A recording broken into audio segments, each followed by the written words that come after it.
عزیزان گرامی، آج بڑا اہم موضوع میں لے کر حاضر ہوا ہوں کہ روزہ جو ہے وہ اللہ رب العزت کی طرف سے ہم سب پر فرض ہے۔ تو روزے کی فرضیت کے اندر دو چیزیں بڑا اہم کردار رکھتی ہیں، وہ یہ ہیں کہ ایک سحری کرنا اور دوسرا جو ہے وہ ہے افطاری کرنا۔ سحری اور افطاری، اس کے مخصوص مسائل ہم آج پڑھتے ہیں۔ ویسے اس موضوع کو پہلے آ جانا چاہیے تھا، لیکن مطالعہ میں دیر سے آیا تو اس لیے میں آپ تک پہنچانے میں تھوڑی سی تاخیر ہو گئی، لیکن اب بھی ہمارے لیے یہ عنوان، یہ موضوع جاننا بڑا ہی ضروری ہے۔ تو میں امید کرتا ہوں آپ اس کو جانیں گے اور اس پر عمل بھی کریں گے۔ سب سے پہلے بات یاد رکھیں کہ سحری کے اندر اللہ رب العزت نے خاص برکت رکھی ہے۔ سحری کے اندر بڑی برکت ہے، اللہ رب العزت نے اس کے اندر بڑی برکت رکھی ہے۔ اور پیارے محبوب صلی اللہ تعالی علیہ وسلم نے ارشاد فرمایا کہ اے لوگو، سحری کھایا کرو، کیونکہ اللہ نے سحری کے اندر بڑی برکت رکھی ہے۔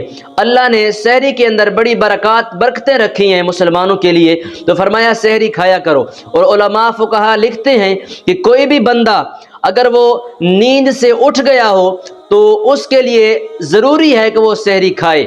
ایک تو ہوتا ہے بندہ نیند میں ہو، سویا ہوا ہو اور اس کو بھول جائے، غلطی ہو جائے، نہ اٹھ سکے، تو وہ ایک مجبوری والا عمل ہے۔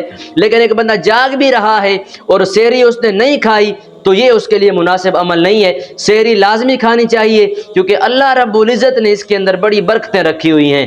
اور ایک حدیث پاک میں حضور علیہ الصلوۃ والسلام کا فرمان ہے کہ سحری کھانے کے اندر اللہ نے خاص برکتیں رکھی ہیں۔ اور اسی طرح ایک اور بار بتاتا چلوں کہ افطار کے اندر جلدی کرنا، افطاری میں جلدی کرنا، افطار کرنے میں، روزہ افطار کرنے میں جلدی کرنا اور سحری کھانے میں تاخیر کرنا، یہ انبیاء کرام علیہم السلام کا طریقہ کار ہے۔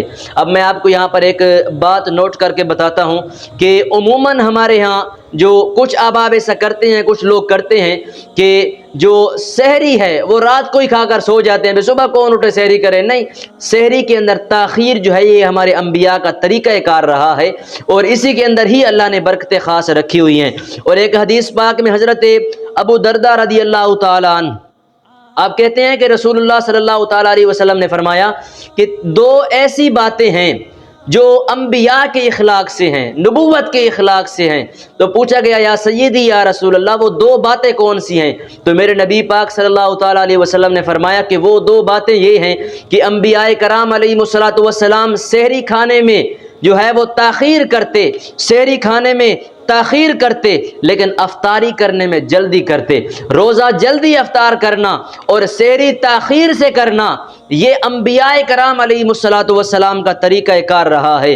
اور اسی طرح یہاں پر ایک مسئلہ بھی سن لیں کہ عموماً اگر ہم سحری تاخیر سے کھائیں تو کسی کو ڈر ہوتا ہے نا کہ سحری تاخیر سے کھائیں، ادھر سے اذانیں شروع ہو جائیں۔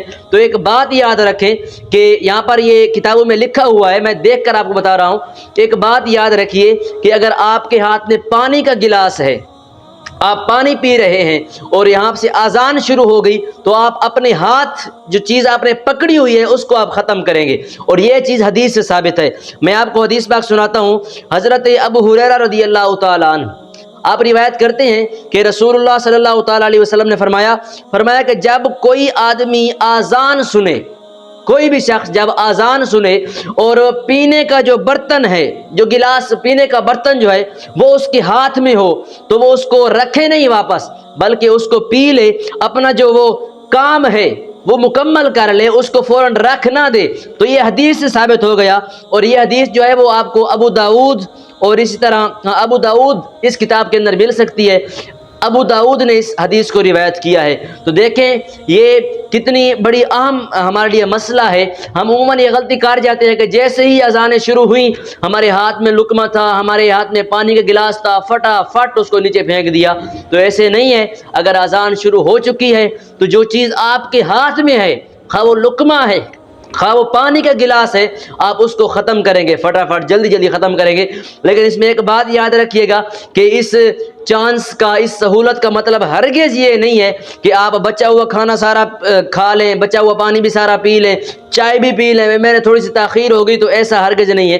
جیسے ہی صبح کی اذان ہوگی, صبح کا وقت داخل ہوگا, آپ کا روزہ رکھنے کا ٹائم ختم ہو چکا ہوگا. اور اسی طرح یہ جو مسائل ہیں ان کو یاد رکھا کریں. اور روزہ افطار کرنے کے لیے غروب آفتاب شرط ہے, سورج کا غروب ہونا یہ روزہ افطار کرنے کے لیے شرط ہے. حضرت عمر رضی اللہ تعالیٰ عنہ کہتے ہیں کہ رسول اللہ صلی اللہ تعالیٰ علیہ وسلم نے فرمایا کہ جب رات آ جائے, دن چلا جائے اور سورج غروب ہو جائے تو روزہ دار کو چاہیے کہ وہ روزہ کھول لے.